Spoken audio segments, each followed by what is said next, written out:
बिस्मिल्लाहिर्रहमानिर्रहीम। अस्सलाम वालेकुम। शानदार एजाज और रिकॉर्ड अपने नाम हासिल करने वाले फवाद आलम के बारे में बाबर आजम ने क्या कहा, जबकि फवाद आलम ने दिल का खैज इंकशाफ क्या है, आज की जेर नजर वीडियो में आप जो को इसी बारे में बताएंगे। मगर मजीद तफसील में जाने से पहले वीडियो को लाइक करें और कमेंट सेक्शन में आप इस अपडेट के मुतालिक अपनी राय के इज़हार जरूर करें। कप्तान कौमी क्रिकेट टीम बाबर आजम का कहना है कि फवाद आलम लाजवाब फार्म में है। वेस्ट इंडीज के खिलाफ दूसरे टेस्ट मैच के हवाले से उन्होंने कहा कि दिन के आगाज में बाउलर को पिच से मदद मिल रही थी। इब्तिदाई 3 विकेटें जल्द गिरने के बाद फवाद आलम ने भरपूर साथ दिया। फवाद आलम से कहा था कि टीम को मुश्किल से निकालने के लिए लंबी पार्टनरशिप लगानी होगी। दोनों ने तय किया था कि रन बनाने के लिए ज्यादा देर तक क्रीज पर रुकना जरूरी है। कप्तान ने कहा कि पार्टनरशिप के दौरान फवाद आलम के साथ सेशन हाई सेशन अपने अहदाफ मुकर्रर किए।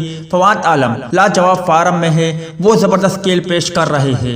हम सबको फवाद आलम से सीखना चाहिए। जबकि दूसरी जानिब वेस्ट इंडीज के खिलाफ दूसरे टेस्ट मैच में शानदार 124 रन बनाने के बाद कौमी टीम के मिडिल ऑर्डर बल्लेबाज फवाद आलम का कहना था कि वालिदा ने कहा था कि वेस्ट इंडीज के खिलाफ दूसरे मैच में तुम सेंचुरी स्कोर करोगे। फवाद आलम ने वेस्ट इंडीज के खिलाफ दूसरे टेस्ट की पहले इनिंग्स में 124 रन बनाए और वो नॉट आउट रहे, जबकि कौमी टीम ने अपनी पहली इनिंग्स में 302 रन 9 खिलाड़ी आउट पर डिक्लेयर कर दी। फवाद आलम ने बताया कि मेरी अपनी वालिदा से बात हुई थी, वालिदा ने कहा था कि इस मैच में तुम सेंचुरी बनाओगे और वालिद की भी ख्वाहिश थी कि वेस्ट इंडीज में सेंचुरी स्कोर करो। माँ की दुआ साथ हो तो हर मुश्किल आसान हो जाती है। कौमी बल्लेबाज का कहना था कि सबीना पारक की विकेट आसान थी और ना मौसम। मैच के पहले रोज गर्मी और हब्स बहुत ज्यादा था। उन्होंने कहा कि अल्लाह जब देता है तो चप्पड़ पाड़ कर देता है। 5 मुख्तलिफ ममालिक में सेंचुरी बनाने पर अल्लाह का शुक्रिया अदा करता हूँ। उनका कहना था कि जिंदगी में ऊंच नीच चलती रहती है, मगर मेरे वालिद ने हमेशा हौसला बढ़ाया। खुशकिस्मत हूँ कि मुश्किल वक्त में मेरे अहले खाना ने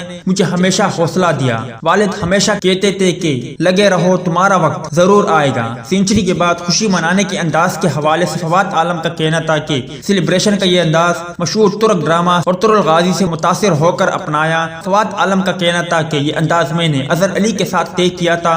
हम दोनों ने सेंचुरी बनाने पर ये स्टाइल अपनाने का फैसला कर रखा है।